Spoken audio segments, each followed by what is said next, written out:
ನಮಸ್ಕಾರ, welcome to our sweet chilli channel for foodie forks.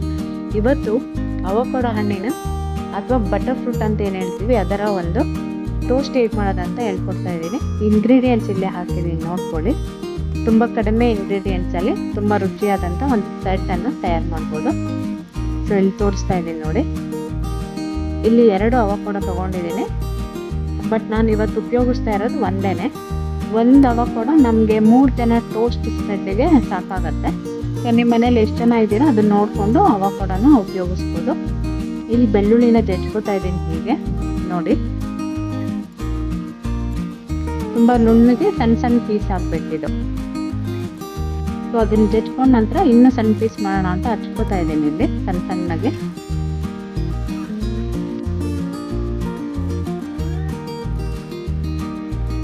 ಈಗ avocado ಹಣ್ಣನ್ನು ಹಚ್ತಾ ಇದ್ದೀನಿ. ಇದು ತುಂಬ ಸಾಫ್ಟ್ ಇರುತ್ತೆ, ತುಂಬ ಡೀಪಾಗಿ ಕಟ್ ಮಾಡೋದೇನು ಬೇಕಿಲ್ಲ. ಈ ಮೆತ್ತಗೆ ಕಟ್ ಮಾಡೋದ್ರೂ ತುಂಬ ಈಸಿಯಾಗಿ ಇದು ಮಾಡ್ಕೊಬೋದು.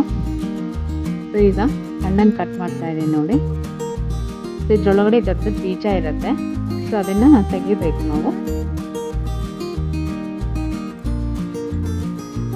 ನೋಡಿ ಈ ಥರ ಇದೆ, ಅದೊಂದು ಲೇಯರ್ ಬಂದಿರುತ್ತೆ. ಸೊ ಅದನ್ನು ಕೂಡ ತೆಗಿಬೇಕು ನಾವು. ಈ ಕಡೆ ಇದರಲ್ಲಿದೆ ನೋಡಿ ಹೋಳಲ್ಲಿ, ಸೊ ಅದನ್ನು ಕೂಡ ತೆಗಿಬೇಕು.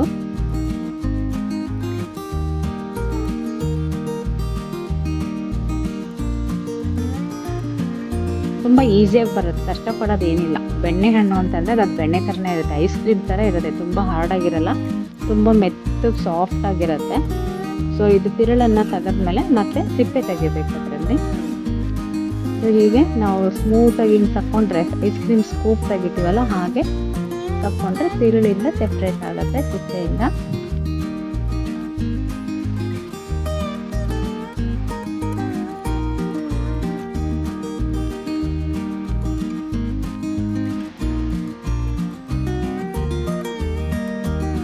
ನೋಡಿ ಈಗ ರೆಡಿ ಆಯಿತು. ಸಿಪ್ಪೆ ಎಲ್ಲ ತೆಗೆದು ಅದನ್ನು ಮ್ಯಾಶ್ ಮಾಡ್ಕೋತೀವಿ. ತುಂಬ ನುಣ್ಣಗೆ ಮ್ಯಾಶ್ ಮಾಡ್ಕೋಬೇಕು ಇದನ್ನು. ನೀವು ಸ್ಪೂನಲ್ಲಿ ಹಿಂಗೆ ಅಂದ್ರೂ ಅಥವಾ ಇದರಲ್ಲಿ ಅಂದ್ರೂ ಫೋರ್ಕಲ್ಲಿ ಹಿಂಗೆ ಮೆತ್ತಗೆ ಆಗ್ಬಿಡತ್ತೆ, ಹೀಗೆ ಸಾಫ್ಟಾಗಿ ಬೆಣ್ಣೆ ಥರನೇ ಇರುತ್ತದು. ಒಂದು ಮೀಡಿಯಮ್ ಸೈಜ್ ಈರುಳ್ಳಿ ತೊಗೊಂಡಿದ್ದೀನಿ, ಅದನ್ನು ಸಣ್ಣದಾಗಿ ಹಚ್ಕೊಂಡಿದ್ದೀನಿ ಹೀಗೆ. ಸೊ ಅದನ್ನು ಹಾಕ್ತಾ ಇದ್ದೀನಿ ಈಗ.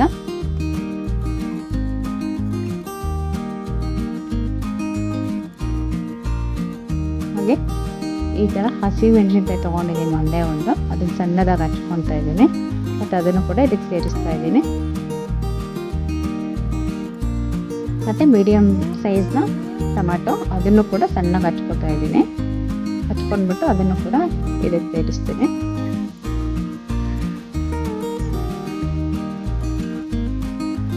ಈ ಬಟರ್ ಫ್ರೂಟ್ ಅವಕಾಡೊ ತುಂಬ ಏನು ಸ್ವೀಟಾಗಿ ಹುಳಿಯಾಗಿರಲ್ಲ, ಸ್ವಲ್ಪ ಸಪ್ಪೆನೇ ಇರುತ್ತೆ. ಸೊ ಹಾಗಾಗಿ ನೀವು ಯಾವುದೇ ಒಂದು ಹಾಕಿದ್ರೂ ಕೂಡ ಅದರ ರಿಯಲ್ ಟೇಸ್ಟ್ ಬಿಟ್ಕೊಳ್ಳುತ್ತೆ.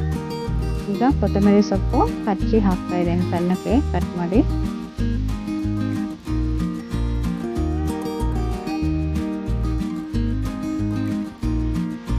ರುಚಿಗೆ ತಕ್ಕಷ್ಟು ಉಪ್ಪನ್ನು ಹಾಕ್ಕೊತಾ ಇದ್ದೀನಿ.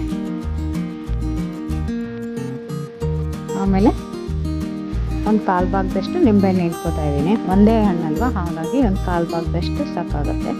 ಸೊ ಅದನ್ನೆಲ್ಲ ಚೆನ್ನಾಗಿ ಮಿಕ್ಸ್ ಮಾಡಬೇಕು, ಎಲ್ಲ ರುಚಿನೂ ಮಿಕ್ಸ್ ಆಗೋ ಥರ ಹೀಗೆ ಚೆನ್ನಾಗಿ ಮಿಕ್ಸ್ ಮಾಡ್ಕೋಬೇಕು. ನೋಡಿ ಎಷ್ಟು ಚೆನ್ನಾಗಿ ಕಾಣಿಸ್ತಾ ಇದೆ.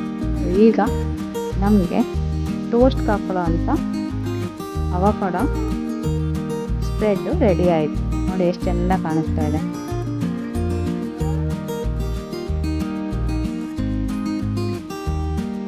ನಾನು ಇನ್ನೊಂದು ವಿಡಿಯೋದಲ್ಲಿ ಇದರ ಹೆಲ್ತ್ ಬೆನಿಫಿಟ್ಸ್ ಏನೆಲ್ಲ ಇದೆ ಅಂತ ಅಂದ್ಬಿಟ್ಟು ಹೇಳಿದ್ದೀನಿ. ಅದು ಲಿಂಕು ಕೂಡ ಡಿಸ್ಕ್ರಿಪ್ಷನಲ್ಲಿ ಹಾಕ್ತೀನಿ, ನೋಡ್ಕೊಳ್ಳಿ.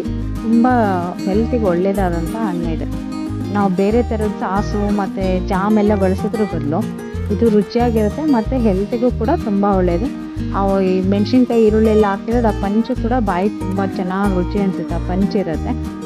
ಸೊ ಈ ರೀತಿಯಾಗಿ ನಾನು ಒಂದು ಹಣ್ಣಲ್ಲಿ ಮಾಡಿರೋ ಅಂಥದ್ದನ್ನು ಒಂದು 6-7 ಬ್ರೆಡ್ ಸ್ಲೈಸಿಗೆ ನಾನು ಸ್ಪ್ರೆಡ್ ಮಾಡ್ಕೊಬೋದು.